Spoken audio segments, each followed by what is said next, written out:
Thank you very much. Our program director, who also is the DDG, that is Deputy Director General for Roads Branch in the National Department of Transport, Mr. Hlabisa, our Premier of Gauteng, Mr. Panyaza Lisufi, MEC of Transport in the province of Gauteng, Ms. Kedibone Diale Tlabela, my younger sister and a comrade. Special advisors to the Minister and the Premier, Central Board Chairperson, Mr. Temba Mhambi, and other board members, Central CEO, Mr. Reginald Damana, and the executives and staff of our national road agencies, officials from the National Treasury, Department of Transport, Gauteng Provincial Government, as well as Central, the Chief of Staff, ladies and gentlemen of the media, concerned citizens who are following us via various platforms, good morning. Good morning. Yes, today we are writing yet another history. We are recording yet another important milestone for South Africa. At the end of last month, and to be precise, on the 28th of March this year, we published in the Government Gazette a notice concerning the withdrawal of the toll declaration of the Gauteng Freeway Improvement Projects, popularly known as e-tolls. This declaration will be effective on the 11th of April 2024, that is tomorrow, at 23 hours, 59 minutes, which means that from the 12th of April 2024, road users will no longer be charged for the use of the e-toll network. This means that after midnight tomorrow, e-tolls will no longer exist in South Africa. However, the ring roads that formed part of this scheme will remain national roads. It has been a long process. We started in December 2013, after we upgraded parts of important national roads in Gauteng, which had come a few years before that, that is actually in 2008, to ensure that the economic hub of South Africa, which is Gauteng, is not jeopardized by poor roads. Before the upgrades, the roads were extremely congested and had a negative effect on the country's economy, but of course, in Gauteng's economy. The system of e-tolls was implemented after some consultation had taken place. Was it enough? And could we have done stakeholder engagement differently? Clearly, the resistance by Gauteng motorists and various other stakeholders suggest we could have consulted widely and done things differently. But that is, of course, now water under the bridge. This matter caused a lot of public aggravation and was indeed of great concern to Cabinet of South Africa. It is a concern that led to the formation of a 3-member committee made up of the Minister of Transport, Minister of Finance, and Gauteng Premier. These were charged by President Cyril Ramaphosa in July 2019 to find a solution to the impasse. One of the issues we had to grapple with as a committee was how Central was going to repay the debt it incurred to build this infrastructure. And how do we ensure that the roads remain up to the standards to which our road users have now become accustomed? It has not been an easy process, and decision, of course, was not easy, because we essentially were being asked to deviate from a principle that is universally accepted, that is, you have to pay for whatever you use. That is why in South Africa, we even have pick and pay. You will recall that the Minister of Finance, Enoch Godongwana, announced in his medium-term budget policy statement in 2022 that alternative funding is being found for the GFIP debt, effectively ending e-tolls. When the Minister of Finance made this announcement, he was not incorrect, but there was still a long road ahead. Between myself, as the Minister of Transport, the Minister of Finance, Mr. Enoch Godongwane, and the Gauteng Premier, Mr. Panyaza Lesufi, we finally reached agreement towards the end of March on how to conclusively deal with the debt resulting from the e-tolls, and as a result, we're able to sign a memorandum of agreement to formalize alternative funding solutions for the GFIP debt repayment and deal with the backlog of maintenance and rehabilitation costs. We agreed that the MOA would also regulate the financial and funding contributions towards the SANRAL liability in compliance with the policy objectives and institutional framework for road infrastructure management in South Africa. We were unanimous that terms needed to be set in black and white on the MOA for the Gauteng province to contribute to the backlog of maintenance and rehabilitation cost. We emphasized that the fact that government was already far advanced with its plan to repurpose the e-toll infrastructure to improve mobility, road safety, and combat crime. We're unambiguous on the fact that the user pay principle remains a government policy and commit to continually engage and work together to explore adequate and sustainable funding solutions for road construction, road maintenance, and road upgrades to support economic development. Following the announcement by national government that e-tolls in Gauteng have been officially cancelled, SANRAL has resolved its long outstanding application for increased borrowing limits from Treasury. This will allow the agency to approach the market to unlock funding from the private sector to fund its existing pipeline of capital expenditure projects. The SANRAL CEO and his colleagues will indeed elaborate on this in this, of course, a media briefing. We hope that the resolution of the GFIP funding and the resultant withdrawal of e-tolls will give Gauteng motorists in particular and South Africans in general certainty after a long period of uncertainty. It is important to note that while these roads are no longer going to be tolled, the benefits of improved roads remain, and that the gantries which have been installed for use in this scheme will continue to be used for other functions, such as fighting crime. So allow me to give you a high-level overview of the process as it will unfold. Tomorrow, that is the 11th of April 2024, at 23 hours, 59 minutes, 59 seconds, road users will no longer be charged for the use of the Gauteng e-toll roads. The obligation to pay e-toll remains till midnight on 11th April 2024. Road users will no longer be required to do anything when e-toll is cancelled. Importantly, current valid accounts can still be used for payment as at toll plazas and other valued-added services, including parking. This is critical for the ongoing long-term benefits of interoperability. The tech BIPs will stop after midnight on the 11th of April 2024. The gantry lights and cameras will remain, and they will remain on for road safety purposes, but also for crime fighting, as I've indicated. The e-toll website will be updated with respect to the cancellation, including mobility, tech account functionality for services, i.e. interoperability and parking, etc. The e-toll stalls will remain open as the tech can still be used for interoperability, account queries and other potential transport-related services that will be determined in due course. That also will happen. The e-toll branding will be removed in phases. E-toll invoices will be rolled up until the last day and issued up until this period.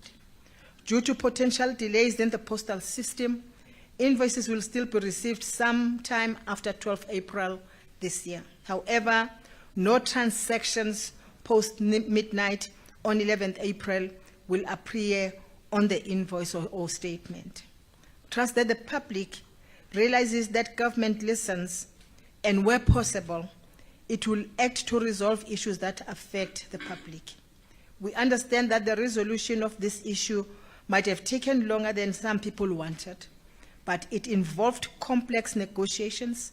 Remember, we had entered into a contract which were handled, of course, in a mature and professional manner by all concerned.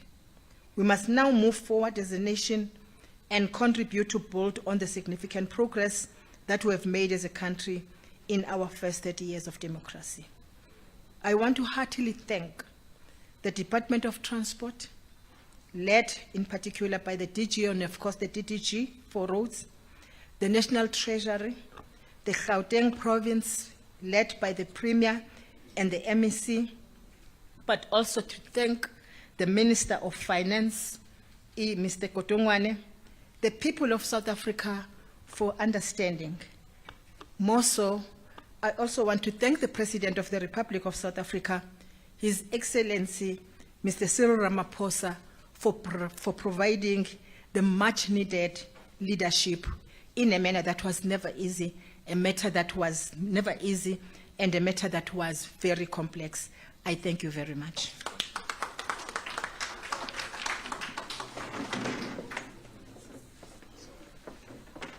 Thank you very much, Honourable Minister of Transport. I think that is very clear what is going to be happening from today. It's very clear. The Premier has outlined it, very clear. The Minister has elaborated even further on that, very clear.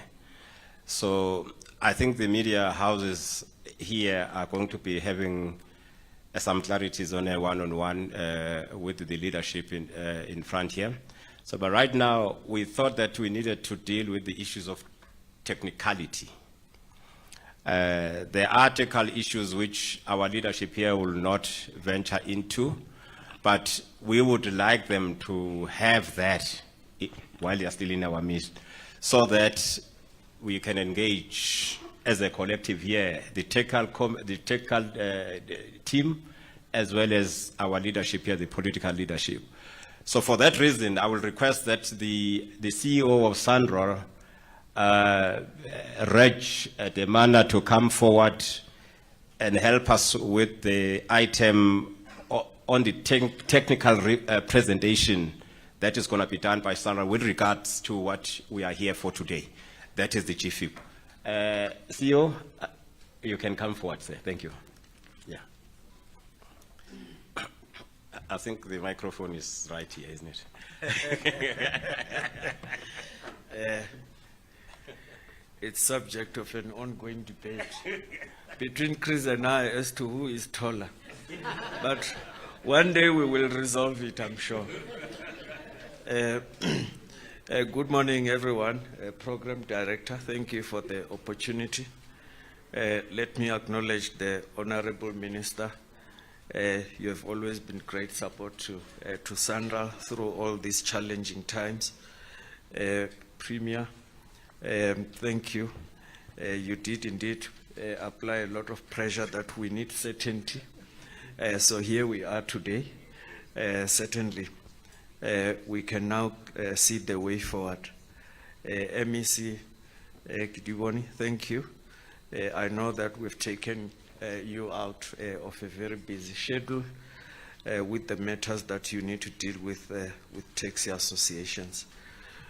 Chairperson of the board members, I think senior management and officials in the Department of Transport, of course, SANRAL colleagues, ladies and gentlemen, including those from the media. It gives us great pleasure at SANRAL to be here. I know that for some of my colleagues, it's a bittersweet moment. There are those who have traveled with this journey for 20 years, and I'm going to call one of them to come and just give you a sense of what the e-toll scheme was about. It's quite a massive project, a lot of work that they did, and to give you a sense of what are we leaving behind, what is the legacy of this infrastructure that we have built. The first time I was really taken through this center and looking at what e-toll was, I felt that I think this technology was 10 years ahead of its time. So there's still a lot that we are going to roll out. There's still a lot that we are going to provide by way of value-added services. And you will see that Mr. Kanamea, our engineering executive, will share on some of those things. Very exciting. The minister and some of us went to Prague in Czechoslovakia or Czech Republic last year. We saw exactly this type of center facility there. But what they use it for is totally different to what we do. We really just touch maybe just about less than 10% of its capability. We also know that they modeled this from what they saw in Seoul many years ago. The advisor to the minister told me that they went there with the former CEO of Sandral, Mr. Nazir Ali, and they came and built it here. Of course, Seoul is many years ahead of us in Korea. So we also want to go back there to see how we can transform our roads into smart roads to ensure smart mobility. So there's a lot that's going to come out of here.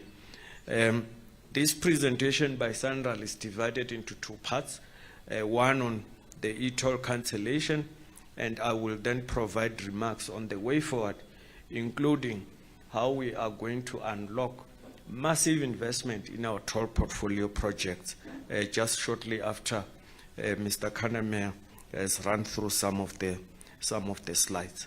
Thank you. Lo?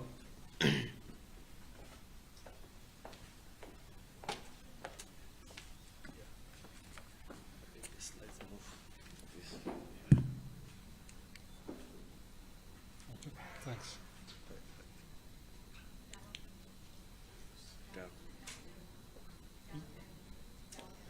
Well, where must we point it? Okay. Thanks, Honourable Minister, MEC, Premier, Sunroll Board, members of the press, public. Thanks for the opportunity to address you here today. I mean, as you've heard, I've been selected. As you can see, what has happened as a result of e-tolls, I've lost all my hair over the period, so that's why I've been nominated. In terms of just at a technical level, I think the Minister has covered quite a number of some of the high level. So I just need to press it. So I think, I mean, obviously the background to the project, I mean, if one look at the project overall, you would recall that it was a vast project in terms of improving the network. And what a lot of people don't realize and forget is that where this came from was really Sunroll or South Africa being awarded the host nation status for the 2010 Soccer World Cup.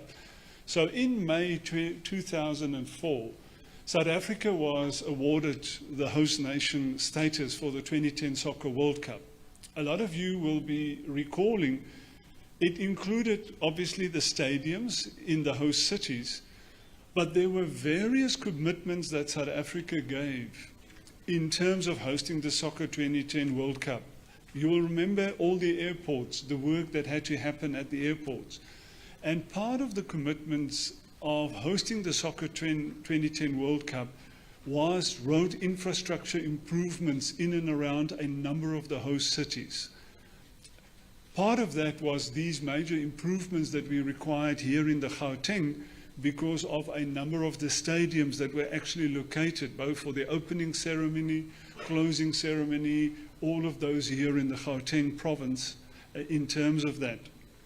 So if one then look at the process in total, we had 201 kilometers of road that needed to be upgraded as part of that commitment.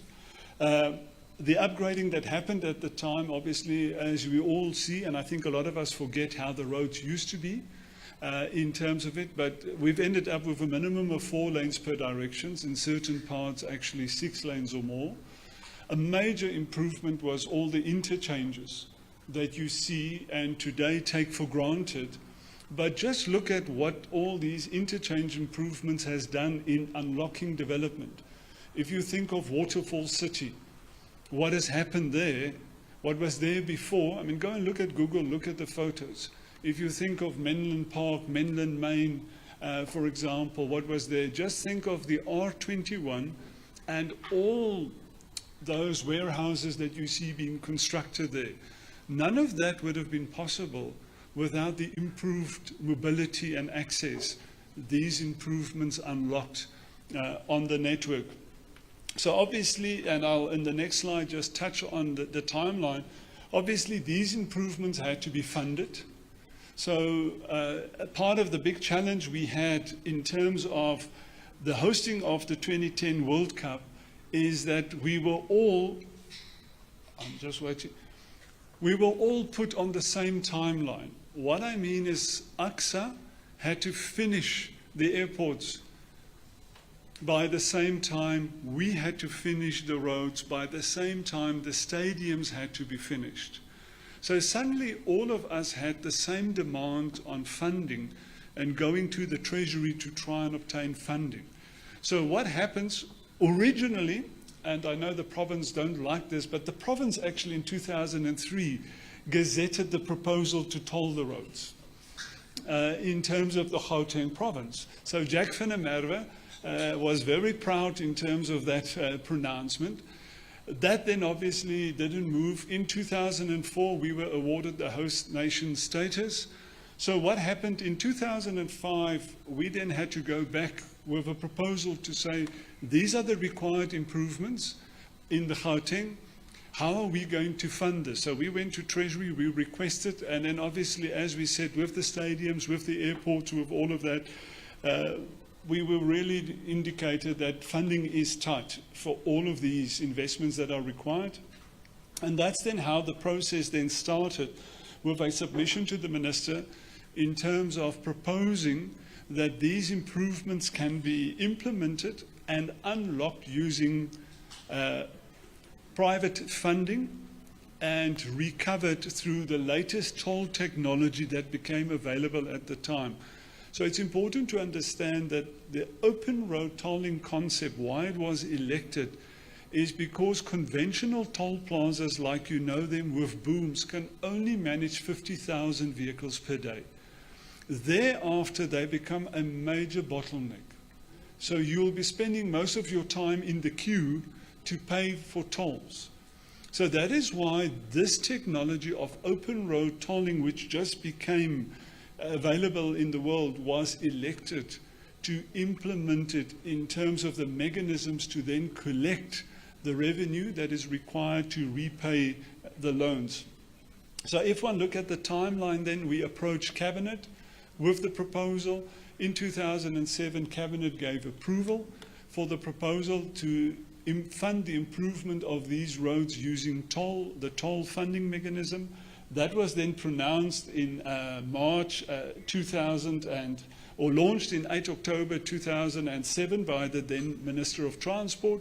We then went through the public consultation process, and in 28 March 2008, the roads were gazetted as toll roads. The reason why, that then enabled SANROL to access private funding in terms of borrowings that then enabled us to implement these much needed improvements we've been making use of over the 201 kilometers of network. You will recall in 2010 the roads were not finished, but we had to stop working while we had the Soccer World Cup. Thereafter we finished the roads, the final surfacings, and then when it came in 2013 to start the tolling process, there was once again various engagements at the time that delayed the actual activation of the tolling. There was once again, as indicated by the Minister, a committee that investigated. The outcome of that was a reduction in the originally proposed tariff per cent kilometre, the introduction of a monthly cap, and then, as you will see in the system, in 3rd December, the toll went live, originally 3 December 2013.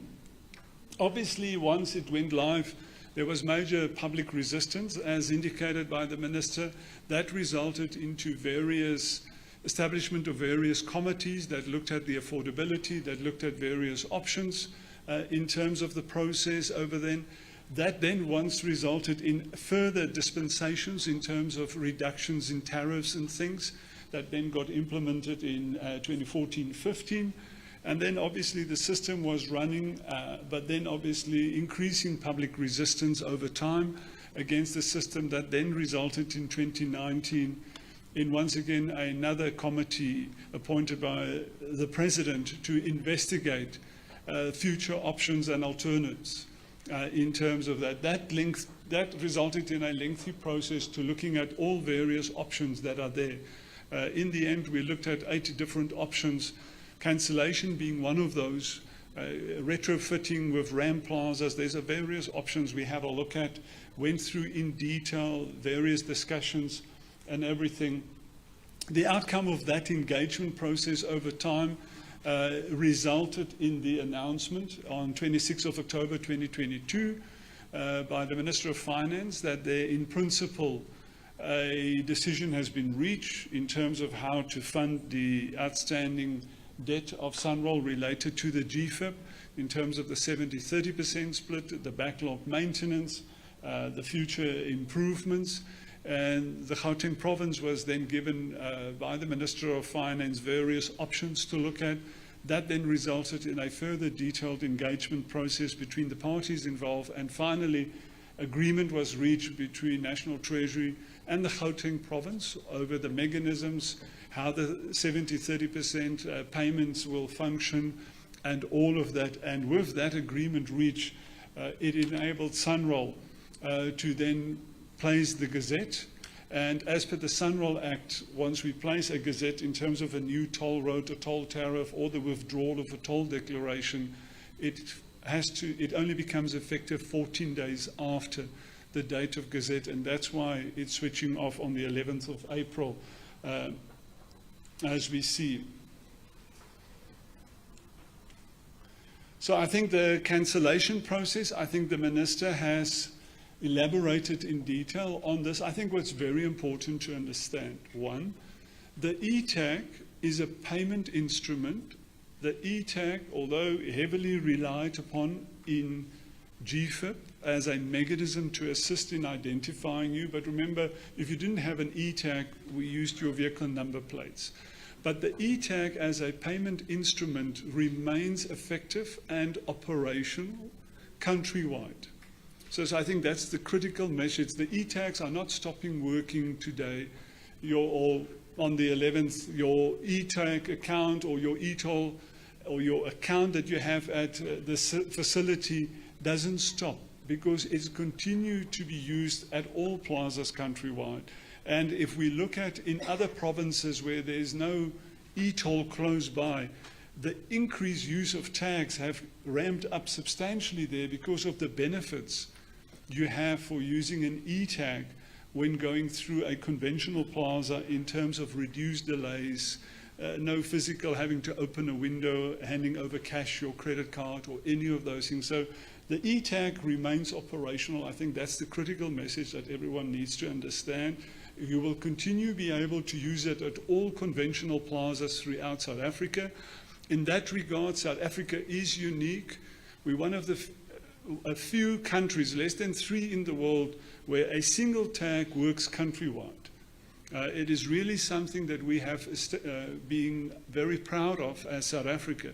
If you go to countries in the United States, you'll see some of the cars has got like 5, 6 tags in their windscreen because each toll road has got its own tag. It's really something we're very proud of, having this interoperable system, one tag for the whole country. And as you've seen there, the same tag, the same number plate, there's various additional things that you can do in terms of the use of that once you opt in for paying for parking.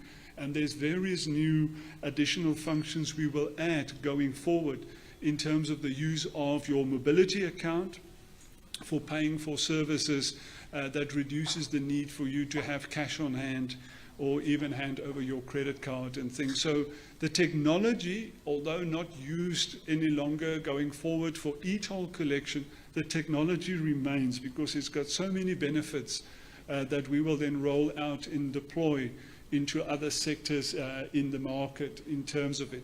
So I think once again, as indicated, what's important to understand, the lights and the gantries will remain on. The lights are not going to be switched off. They're going to be used for other purposes, but the tags will stop beeping.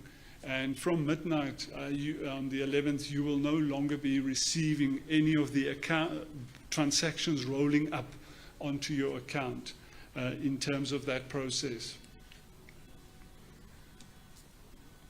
In terms of the repurposing of the infrastructure, I mean, I've touched on the interoperability, I've touched on the parking payment solution, account-based ticketing. This is also an initiative where the same technology here we're busy piloting in Rustenburg, Polokwane, but we're also working with the Taxi Association, where this mobility account you will be able to use for public transport, to pay for public transport. In terms of your account and all of that, with your mobile phone, with the app on the phone. And that is really a big initiative. We've already demonstrated interoperability, where from taking in Johannesburg, in terms of the BRT system, onto a metro rail system, onto a Prasa, and off with just one kind of ticket, you were able to pay and process that whole transaction, because that really, once again, will unlock for the daily public transport user major benefits, and not one having to carry cash around in terms of it, but also ease of payment and keeping track of transactions. So that is a major development area. Road safety, law enforcement, as you can see, has been mentioned quite a few times in terms of these technologies. The Sunroll app.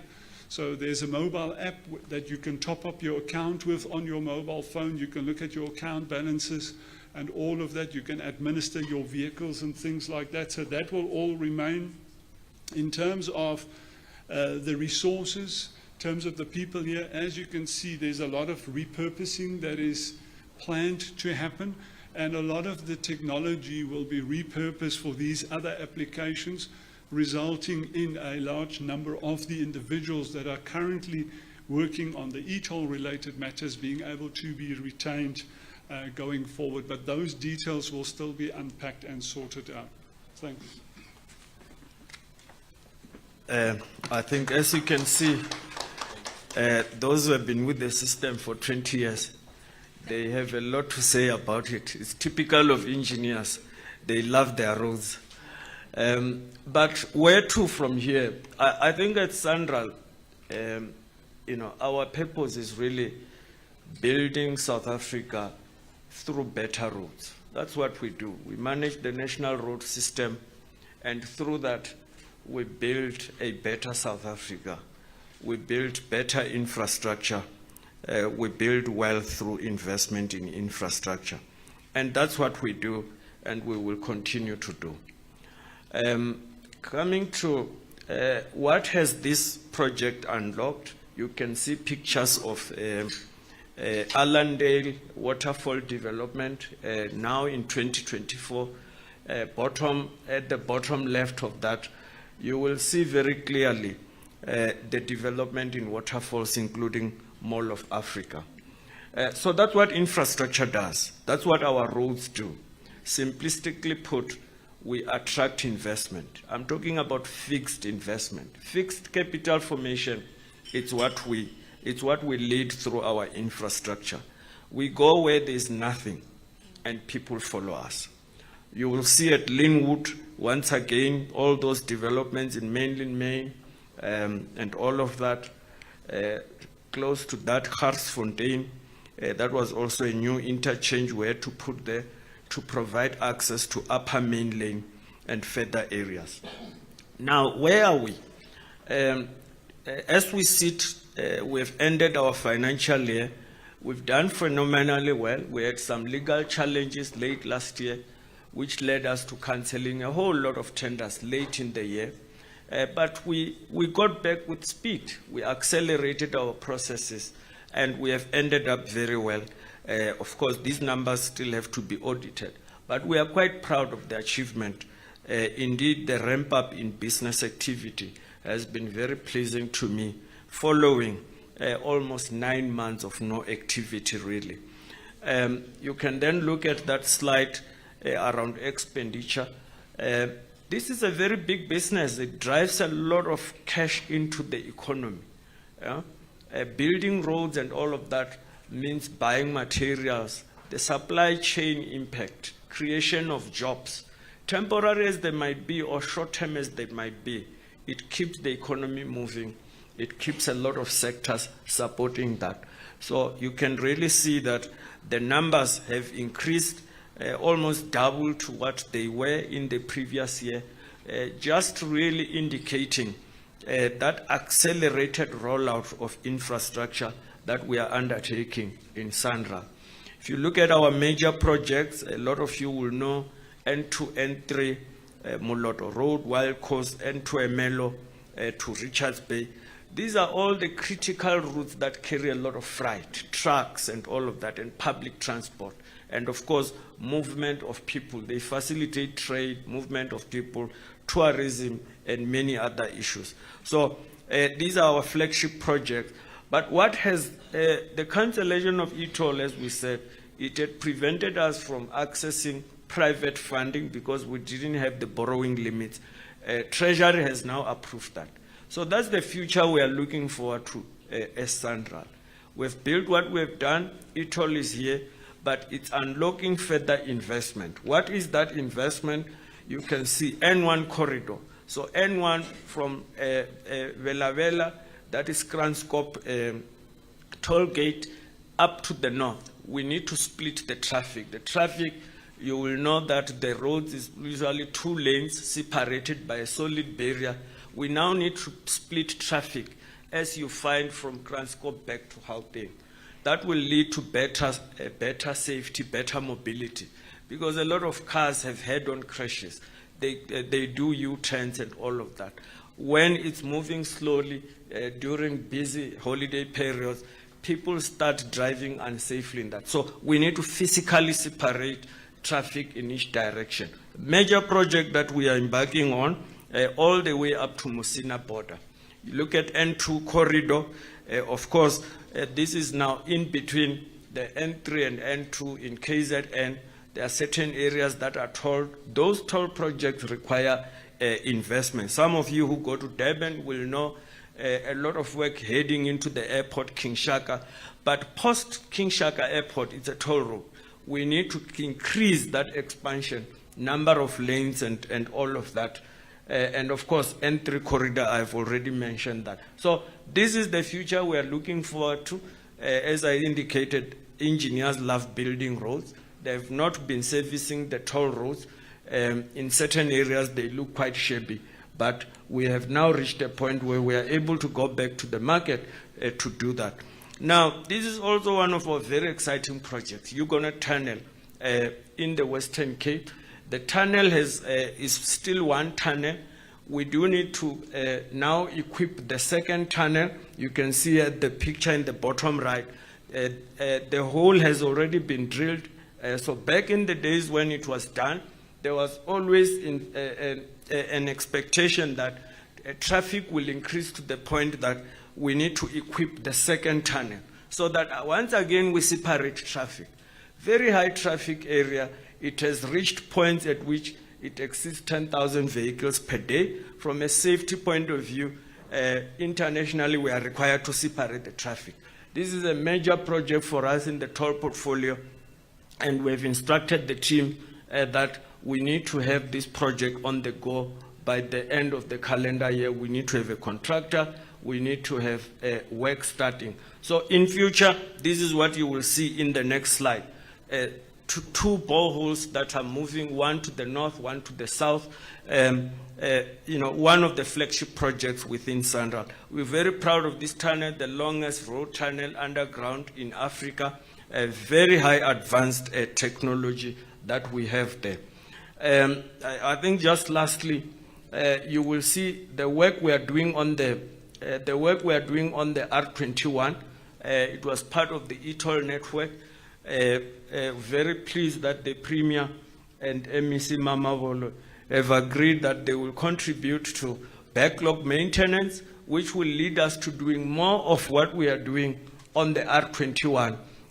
So we will be replacing the surfaces, resealing and all of that, and hopefully it will return this entire network to its former glory in the next 2 to 3 years.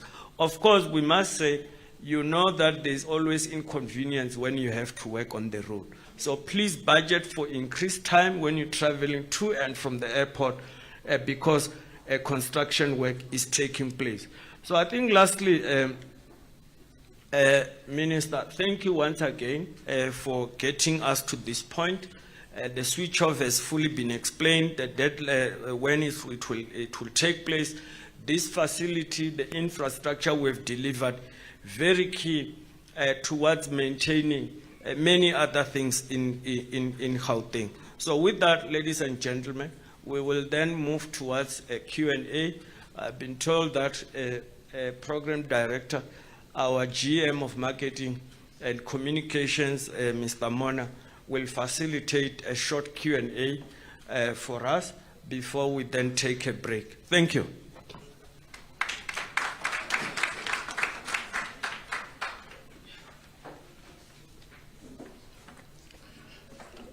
Thank you, CEO DDG Hlabisa, who came before me to direct the proceedings. Let me recognize collectively our political leadership here, recognize the board of Sanral, I recognize fellow senior managers in DOT and Sanral, and of course, ladies and gentlemen of the media. As DDG Hlabisa said earlier, we have a full house from the media, predictably because we are dealing with a matter that has grabbed public and indeed media attention for just over a decade. So we are looking at engaging with your good selves, members of the Fourth Estate, this morning. We will take questions, 3 questions in each round. There may be questions that will come online from the journalists who are following virtually, and Luando is going to coordinate those and bring them to our attention. I'm going to take the first 3 questions in the first round. I recognize the lady over there, I recognize Roy, I recognize you, madam, and then I'll come to the other hands. Yes. And please introduce yourself and the media house that you represent. Let's have the mics roving. Thank you very much. My name is Diabo Seto from SAPC TV News. My question 1 is firstly linked, I need a clarification. Is the team saying that the debt that has been incurred by motorists pre-tomorrow midnight, they're still liable to pay for whatever they had incurred? So if you have a debt of, say, 30,000 rand, that does not necessarily mean that that debt has been scrapped, which means that you are still liable to pay for that. I need confirmation of that. And secondly, to the Sandral team, they had indicated that they'd be going to the market to be able to plug this gap. Are they able to share details of the financiers they're approaching, if there's been any headway being made, how much that's going to add to the debt of Sanral? Thank you. Thanks. Roy? Thank you. Roy Cocaine from MoneyWeb. My question also relates to the debt. And first of all, how do you plan to enforce payment of that debt, seeing that that has been a major problem? And something that was touched on by one of the speakers related to the continued use of e-tags. From the cancelling of e-tolls on GFIP, will that tag still reflect the debt that has been accumulated over time? Because people will not recharge that tag if money that they put in to use on tolled roads anywhere or at gantries, they will not recharge their tag if that money is going to be used to pay their old debt. Thank you. Thanks, Roy. Let's move the mic over this side. Thank you, Anastasia Mkhobu for Jacaranda FM News. My question is for the Premier. Can you please just elaborate on how the large and the gantries are going to be used for crime fighting purposes? And I don't know if this can be for the Minister or for you, the Premier. Has a decision been reached on who's going to be responsible for maintenance? I know that it was one of the negotiations. Thank you. Can I have one mic for the head table so that the principals don't have to come to the podium?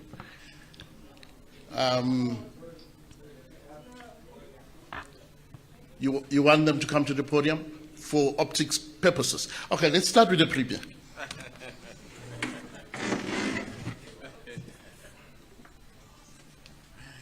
Thanks so much, sir. Well, let me start with the maintenance part of it. There were 3 areas that we agreed with both Treasury as well as the Department of Transport through the Minister. Amongst those 3 issues were the matter of maintenance. Actually, it was the last resolution that we took amongst all the resolutions because it was a very difficult area, but we thought as Gauteng is taking us to the next level of developing smart highways in our province.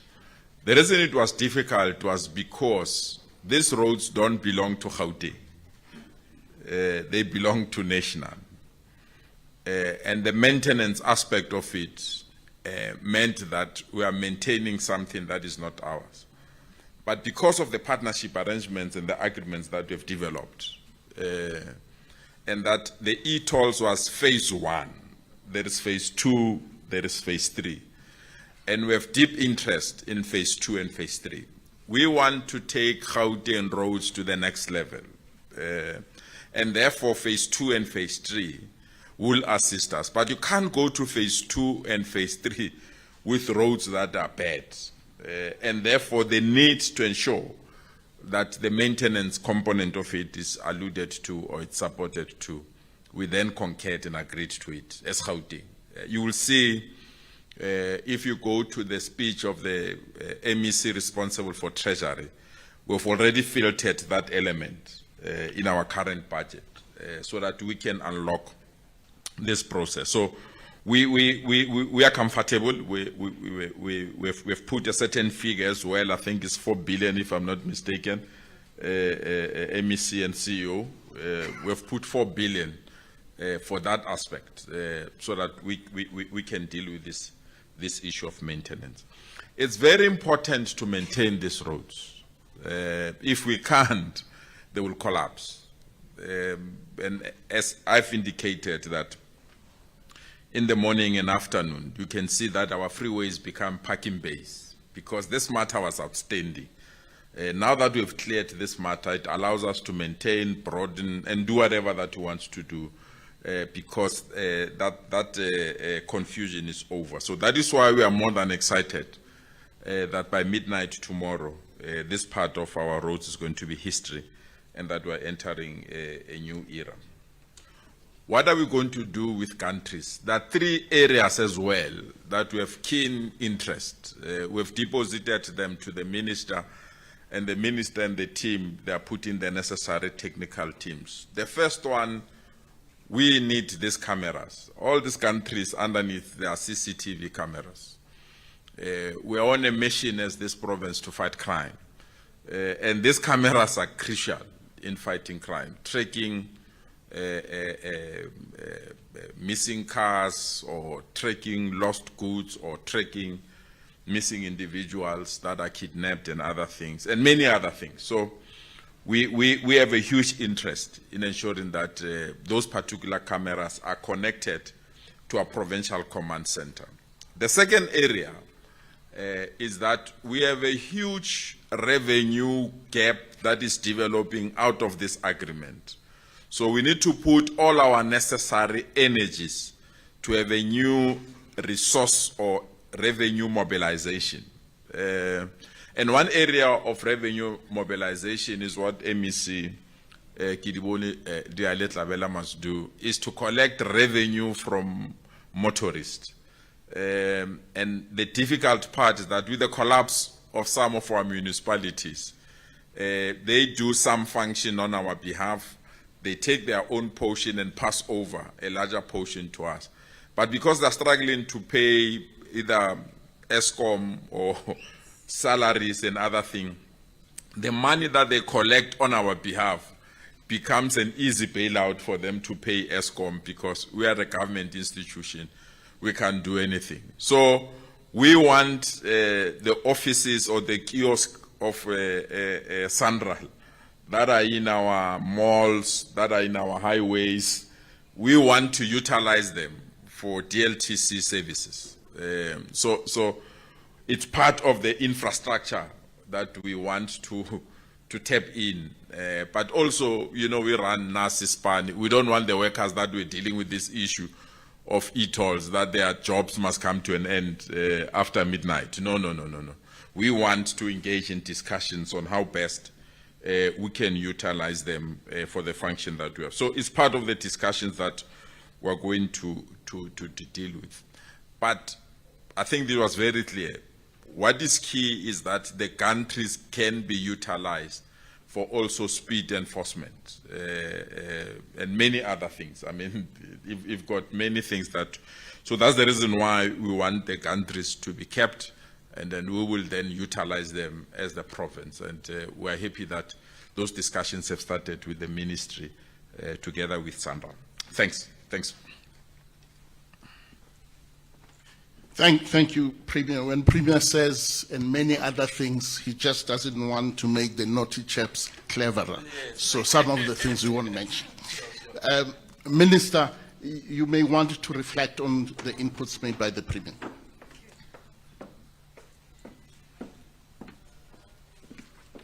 Thank you very much.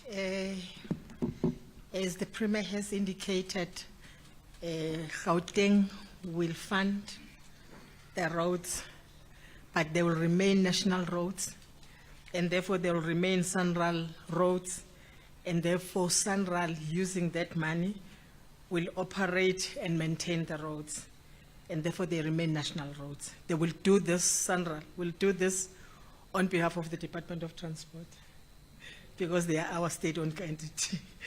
Yes, indeed. On the issue related to debt, in terms of the law, the motorists are still obligated to pay.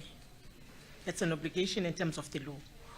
On how we'll enforce or not enforce, that's a matter that we have not discussed.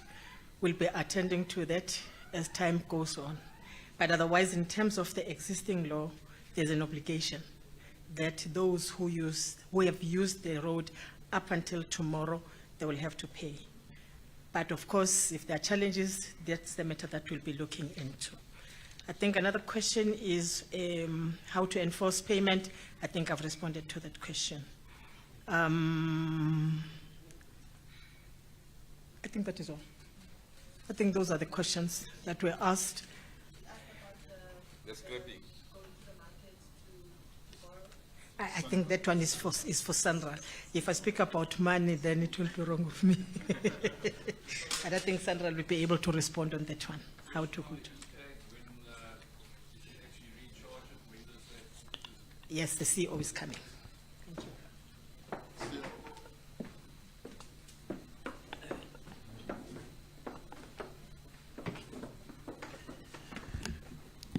Thank you, Honorable Minister and the Premier, for the answers. I see the. Okay. No, we will fix it later. So, just to assure Gauteng residents, the maintenance of the roads that Gauteng is paying for is what we call the backlog. And it's only limited to 4.1 billion rand paid over 4 years. And is the backlog similar to what you see on the R21 to the airport? So we are saying over the last couple of years, we would have done certain maintenance and all of that using money collected from the e-toll scheme. And because we didn't collect enough and all of that, and national government had been assisting with managing the debt, Gauteng graciously agreed to cover the backlog. So it's really the resurfacing of surfaces that should have already been resurfaced. But the overall maintenance of it all runs into 10, 12 billion. So Gauteng's contribution is for over 4 years, but the balance is still coming from the grants that we receive from national government. I just want to make sure that we are not leaving Gauteng residents, of which I'm also one, thinking that they are now just responsible for all the roads and all of that. It's just a contribution to settling this whole issue of e-tolls. But of course, Central will remain, as the minister said, the implementation agent of the roads as part of national government. Now, the e-tax, Roy, the account that we keep records what we call current debt. So current debt, as you run through, for those who have opened accounts, e-toll accounts, like myself, I don't know if you have one, Roy, like myself, it means all the current debt that we have in there, if you were to deposit money and you still owed, that money will go into settling that. We think that the current accounts will be out of date after 30 days or so, after 30 days from 11 April. So more or less, if you were to now open a new account, get a tag somewhere around 30 days later, that would be what, May, 30 May or so, you are starting on a clean slate. Your tag is not encumbered, doesn't have anything. Your account is not encumbered. And of course, the policymakers will still decide on what to do with debt that is older than the current debt. I hope that makes sense. So any debt that is current, 30 days old, all of that, if you have an account, you are owing, you put money into it, of course, the e-tag account will help itself. But after that, you can then use it freely. So that's really just that, Roy. And then, of course, as for the historic debt beyond the current account, we will see. But otherwise, people who have accounts and have debt can wait. We don't want to encourage that. Those who don't have accounts can go immediately and open an account on the 12th, on Friday. And their accounts start from zero, and you can then use the accounts. What we are also releasing is a frequently asked questions. So it's a long list of a document with frequently asked questions and answers, and some of these things will be explained in there in terms of the different status. Funding plans, we have been given borrowing limits of about 16.5 billion that we can go out to the market to supplement the cash we generate from other e-toll routes. So we will embark on that process. We have a listed bond on the JSE. It has capacity of over 15, 16 billion, so we can tap the bond market. Our bonds are very well liked. Infrastructure is liked, roads are well liked. Toll collection outside of e-toll is 99.9%. So people enjoy that. Traffic has been proven. The biggest risk in a toll road is traffic. So we don't have a problem with traffic. We've been running these roads for over 20 years. So there's a lot of appetite for that. You will see as and when we go out and raise money, because we have to release such type of information as a listed debt program. Some discussions are far advanced, but we have not been actively looking for that because we didn't have the instrument, which is the borrowing limit approval by the Department of National Treasury, as well as the Department of Transport. And they were waiting to resolve this e-toll. You can imagine e-toll debt is 43 billion. Now you approve that someone must go borrow without knowing how that will be dealt with. It becomes a problem. So national government together with province will take care of the historic debt. We then go to the market to raise new money to fund expansion, maintenance of other roads, and we will pay through the collection of tolls in the conventional toll roads, where the collection is 99.99%. I hope that makes sense. Okay. Is there anything else? I think we're covered. Okay. All right, thank you for that round. Let's take the second set of questions. I note the gentleman here. I note the gentleman with the hat. Roy, you'll come in the third round. I note the gentleman in front in a black top.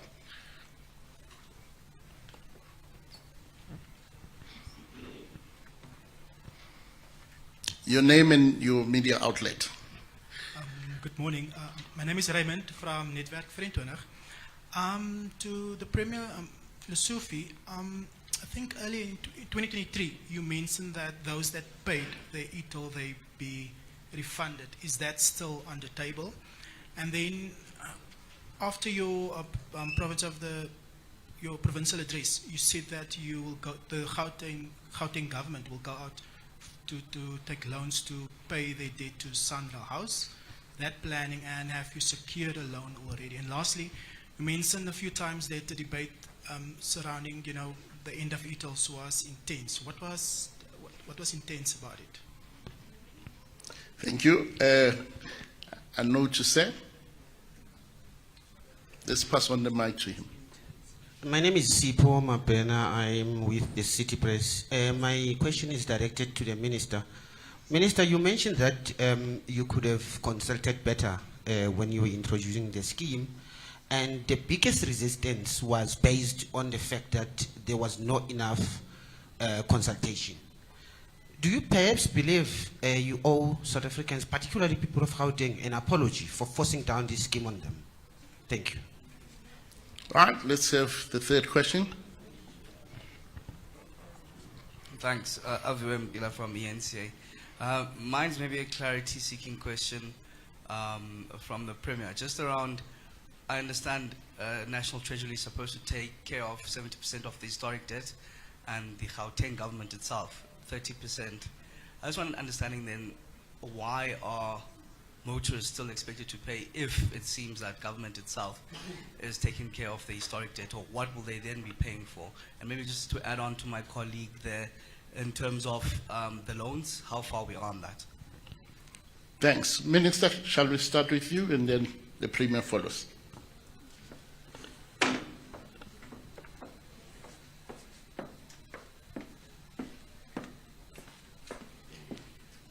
Thank you very much. Was there consultation? Yes, there was. And the presentation by Mr. Kanameya actually proved that there was consultation. Was it adequate? That can then be debated. Because sometimes you don't even know as to what an adequate consultation is or inadequate consultation is. However, the people said it was not adequate. And therefore we listened, and that is why we are where we are today. That people said we're not consulted enough, the enough cannot even be measured, or not enough cannot be measured. I think for the mere fact that today we are here making this history, closing the gantries, stopping the e-tolls, it actually means that we not only are saying to the people of South Africa, sorry, but we're saying we've heard you. That's what we're saying to the people of South Africa, of Gauteng, that we have heard you. And having heard you, we're not just thinking about it, but we are actioning what we have heard from yourselves. And that is why on the 12th of this month, April, e-tolls will be history. And that's, so we're actioning these things. We're not just talking. So it's not about a narrative, but it's exactly what we're supposed to be saying. The refunding, there is law, but I think maybe the CEO can also explain that one. There is an existing law. In terms of the existing law, it says if you've used those tolled roads, you must pay for them. And that is why the CEO was actually talking. Why are we paying for that? First, it was to deal and to service the loan itself, but also the construction and maintenance of the roads. So you don't construct a road and say, thank you very much, it will live forever. You still have to construct and to maintain the road. So there's still a law, we've not repealed it, and on the basis of that, yes, people must pay. The debt, the old debt that we're talking about, we are still to look into that to say how we're going to deal with it as a country. So there is no decision as of now. But if you pay for the road, you might be paying for its construction, but you might also be paying for its maintenance. If there was to be a loan, you would probably be servicing that loan. But in this case, there will still be the roads to be maintained. The R21 is actually, it's the face of South Africa. Any person who arrives in South Africa, it's either will get into board the Gautrain or will drive on the R21. And that is why we were extremely concerned, we still are, and we're happy that now construction is happening. We were very concerned about the state of that road because it mirrors South Africa and its roads. It doesn't matter what you see thereafter, but if you are driving from the airport, you get into R21, and it says this is the kind of roads that we have in South Africa until you drive on other roads. And that is why we are very happy that Sanral now is on that road as in constructing that road. I was called to say, no, but there are delays and so on. Why are you constructing during the day? And I said, no, but even if we construct during the day or night, you will not drive on the part of the road that is under construction. And therefore, people must just budget for the delays. But we're very happy that we're now constructing that road. And Sanral is doing that because we say they must keep their good roads good. Thank you.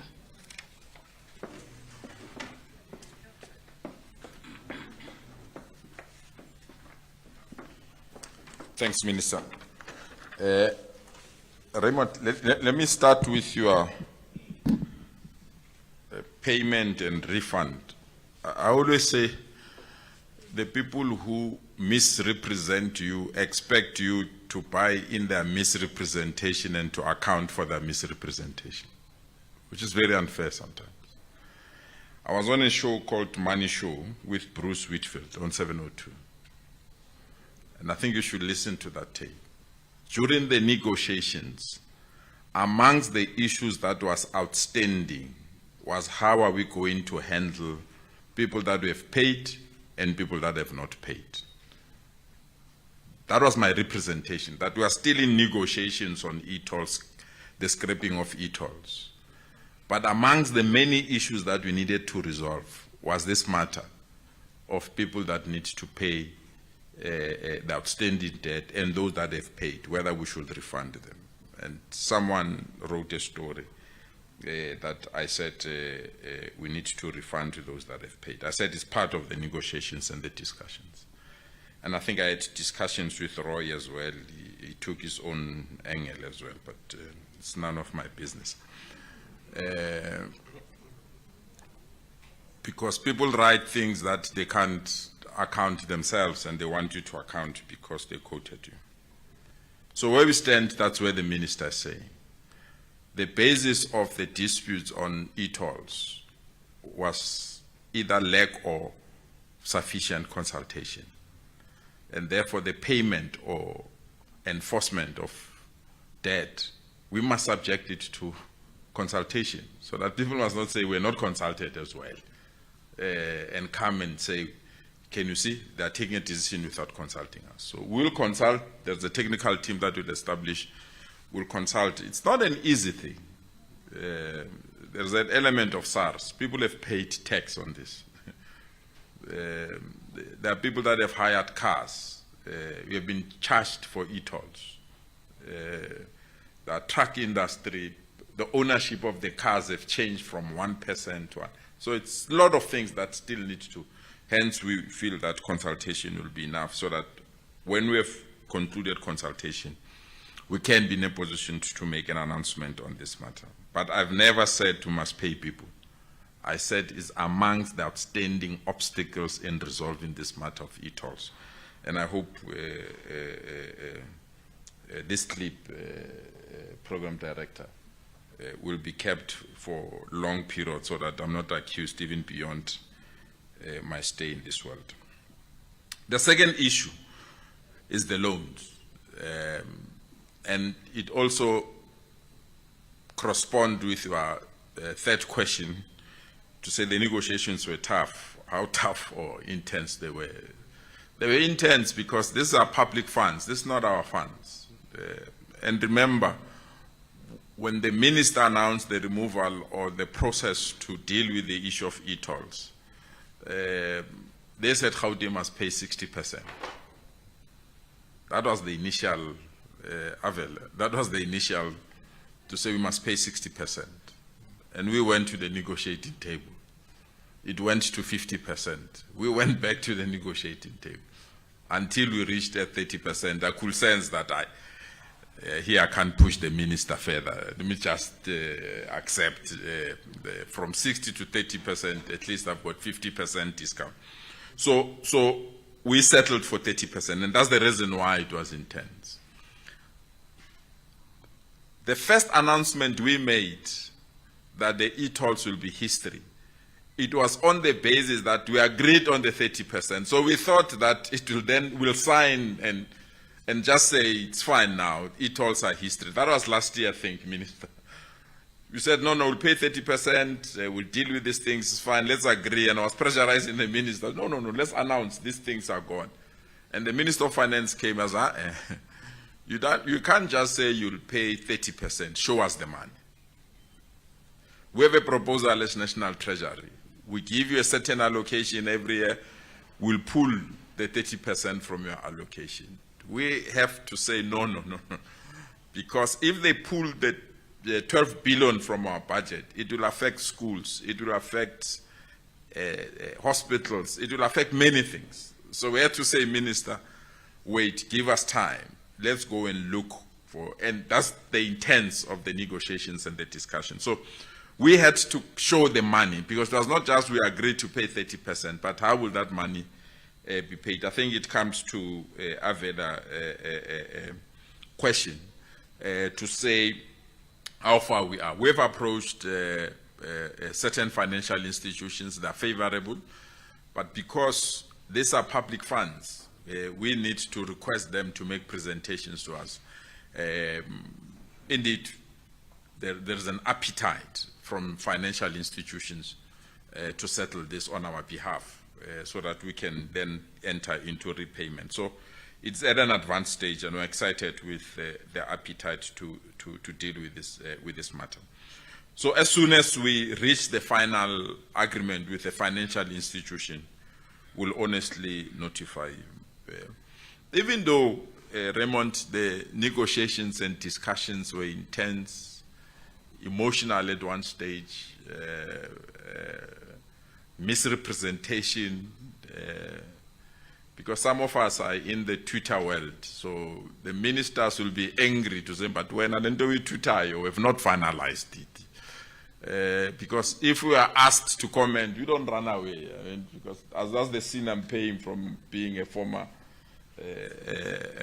media person. So people will say, no, you know, the Premier is talking things that we have not agreed. And the ministers will boycott me for 3 months and will come back. So those are the difficulties. But it was in good spirit. It was not malicious.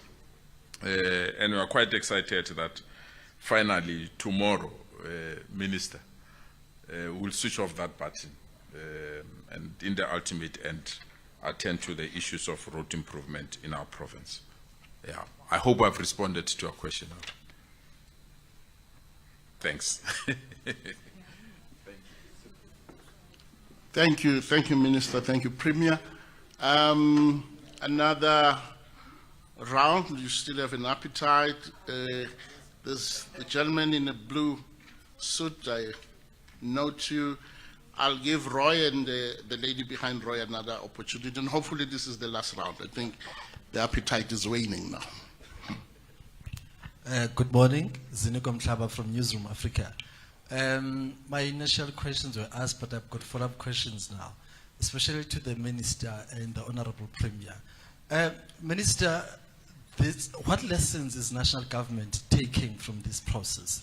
One would say this is a bit confusing because we've got a national government that has its own arm twisted by provincial government in terms of expressing a lack of engagements between the two spheres of government before this process was started. So as national government, what lessons are you taking from this? Second question is, how binding is the memorandum of understanding between the province and the national government? And should the province not live or keep it at the end of its deal, what's going to happen? Are we going to go back to negotiations again? So I understand the memorandum of understanding is there, but how binding is it? To the Premier, Premier, can you assure the residents of Gauteng that at no point will basic services be affected by your agreement to the national government? And going forward, should those plans that you have in terms of approaching other financials, should they not work out, how much of a priority will this money that has to be paid be as far as the provincial treasury and provincial budget? Thank you very much. Thank you. Roy? I've just got two questions, they're not long. The first one actually does touch on what the previous question that was raised, and that was related to the lessons from government, and I want to take it a little bit further. What is it, do those lessons actually include the fact that urban tolling, there's resistance to urban tolling because it also means it increases the cost of people going to work, and that where there's the CEO of Sanrail said on long distance tolling there's a 99% payment rate, so there is a lesson there. Just if they could explore that aspect. There also is one other issue, and that is why was Gauteng singled out for e-tolls? At the time, Lau Konemeyer said that the investments had to be funded somehow, and they were related to the 2010 World Cup. But there was other road infrastructure that was developed around the country. But those provinces were never, they never had to introduce e-tolls. Why was that? Thanks. Let's take the last question. Thank you. It's Diabo again from SABC TV News. The question is to the Sanrail CEO. Seeing that now this position has been taken, can you confirm the number of kiosks that you have created as Sanrail that were obviously taking care of the whole e-tolls project? And if you can confirm that because of this decision, jobs will not be impacted by those that are working there, obviously increasing the number of unemployed people in the country. Can you give us that undertaking that operationally things like job losses will not be will not take place because of this decision? Secondly, Minister, this one is to you, slightly unrelated to e-tolls, but could you just give us an update on the new driver's card license pilot system that was started at the end of last year in November and was supposed to be finished on the 31st of March. What's been happening there? Have you appointed a bidder? Very little information has come forward about what is happening with the new driver's license cards and that pilot. Thank you. Thank you. Let's have the Minister and then Premier and then our CEO.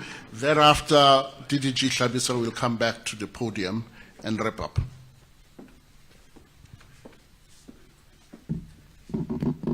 Thank you very much. What lessons have we learned as National Department of Transport? First, we've been having tolls in South Africa for a long time. And we have been having the conventional tolling system in South Africa, and people have never been against that. The fact of the matter is we introduced the electronic tolling, which of course was urban tolling again. And I think the lessons that we can actually learn from that is the fact that maybe we needed to explain even more. Because as and when the matters were raised, you could actually realize that it's like we're introducing something that South Africa has never had. As a matter of fact, we're actually saying we're moving forward in terms of technology. Whilst we are used to us passing through that toll gate and so on, opening the boom gate, but we can do it electronically. That's the difference. Because the other one is manual, the other one is electronic. And that is all. And we had actually looked at the traffic on the roads that were being tolled, particularly the urban roads. And we're seeing that, but if you're going to install or erect the manual type of or conventional one, it's going to create traffic jam. In fact, it won't happen. So the electronic one will therefore work. But of course, the people said, if it is electronic one, it's us who must pay. We can just decide not to pay. So we pay because we've got to open the boom gate. But if we are to make it ourselves, we may not pay. And that, I think, is the lesson, to say going forward, if we are to consider tolling any other road, remember of the total network of Sanral, which is 24,100, it's only about 4,000 that is tolled. The rest is not tolled. But that money which we collect from the tolled roads, it helps Sanral to attend to non-tolled roads as well. But unfortunately, you can't use the non-tolled portfolio money on tolled road. You can't reverse. That's the problem. It will be an irregular expenditure. And that is the lessons that we have learned. Because I still believe that as South Africa maybe, we still have to engage on how should we fund our road infrastructure. That is an important discussion that we need to embark on. And I think when we do that, we'll have to consult and to consult and to explain and to explain. To say how must, if we are to have our road infrastructure being what we need to see, how must we fund them? There isn't any country in the world that only depends on the money that they get from their national treasuries, like we will get from the fiscus in South Africa, and have good roads. And that is why even if people will cry, but the money that we have, for instance, for provincial roads this year is 15 billion rand. Of that 15 billion rand, 3 billion rand is for Welisizwe bridges. And therefore the money that remains for the 9 provinces is about 13.6 billion rand. Is it enough? Definitely not enough. Because just one road from KZN to Richards Bay will actually, take all that money. So it's important that as South Africa we begin to discuss that, to say, how must we fund? What must be the better funding model for our road infrastructure? And I think as we do that, we'll have to consult and explain these things to the extent that people understand them. Otherwise, it was just the electronic way of tolling the roads. That was the difference, and that is all. And therefore, for me, the lessons that we have learned from this is that if we are introducing something that might sound and look very new, it's important that we walk with the people until they understand what we are saying. And if they do that, then of course they will be prepared to support what we are doing as government. How binding is the MOA? Is a legally binding MOA. Legally binding. No one from us can actually renege, not even the province, not even the national treasury can do it. In an event, you've said, the province of Gauteng decided to renege, there are conditions there. It's clear on what will happen. Remember, we transfer the provincial road maintenance grant to ourselves as national department to the provinces, and therefore it will be easy to recoup our money from that. It's as simple as all that. Was Gauteng province singled out for e-toll? People just objected to it at the beginning of it. Whether we're going to proceed and introduce it elsewhere, but when people said, no, we don't want it, you couldn't even think about any other province, and that is why we couldn't even proceed with it, and therefore it was not a matter of being singled out. But I think, as it was mentioned, it was also talking to what was going to happen in 2010. The number of stadiums, the number of games that were going to be played in Gauteng, and therefore the need for us to add lanes. You know, those roads are paradise roads. They're beautiful, they're there. We have that infrastructure, and I think it's one other thing that we might have to consider and to appreciate, that despite these difficulties, but we do have that infrastructure. It has led to that mall, the Africa Mall, and many other investments that have happened. And I think it's something that we will have to appreciate. I think maybe the last question I thought would come from yourself was whether I was dressed to kill for this one. Thank you.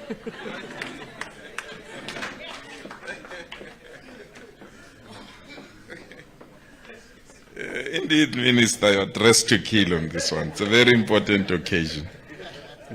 Thanks, Minister. Well, the question whether our financial arrangements will affect service delivery or basic services will be affected by the Memorandum of Agreement, no. And that's the reason why there was this huge delay. We would have loved to have made this announcement about the removal of e-tolls almost a year ago.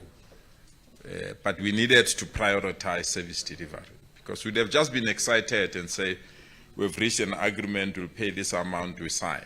But we have to be clear that if we have to sign and the amount of money is deducted, I can tell you it was going to be catastrophic. There are many projects that were underway within the health, infrastructure development in particular, and also education, the roads that we needed to build as well, and many other things. So we have to take a step backward to say, how best can we stagger these payments in a manner that does not affect service people. So it was on the basis of avoiding service delivery that we had to have these long discussions and debates on this matter. So where we are is not going to affect service delivery. The only thing, obviously, is that if you have to take out 12 billion from your budget, one way or another, you have to prioritize other things. It's inevitable. And our focus point now is on things that are not affecting service delivery. And that's the area that we want to.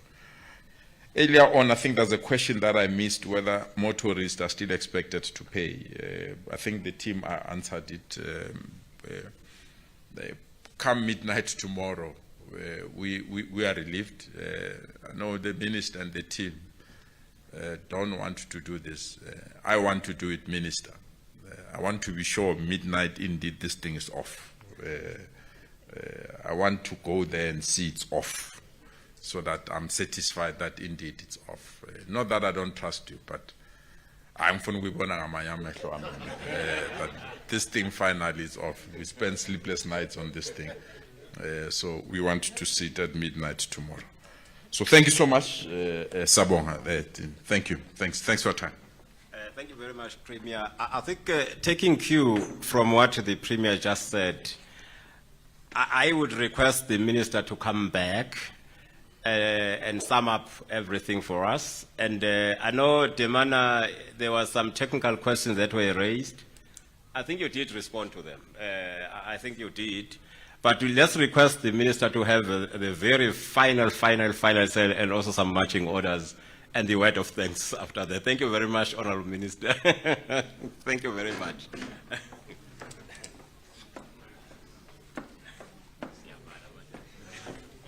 Yes, no, thank you very much. I think I forgot to respond to the question on the driving license card. We're at the tail end of the procurement process. Because the team that is busy with that had to travel to France to see for themselves the machine and so on and so forth. I wouldn't want to go into details about that because I'm not supposed to be in the bidding process at all, but we're at the tail end of that. I can tell you now that before the end of this month, we will be printing new driving licenses, and we'll launch at least the first 100 per province, and we've said that. So yes, we are actually moving in that regard. Okay. We do invite the media to our switching of the gantries for the purposes of e-tolling collection tomorrow at 23 hours, 59 minutes, and 59 seconds tomorrow, so that all of us together, we say we've made history. You've been with us for the good, the bad, and the ugly reasons. And therefore, you can actually sacrifice your time tomorrow and join us again.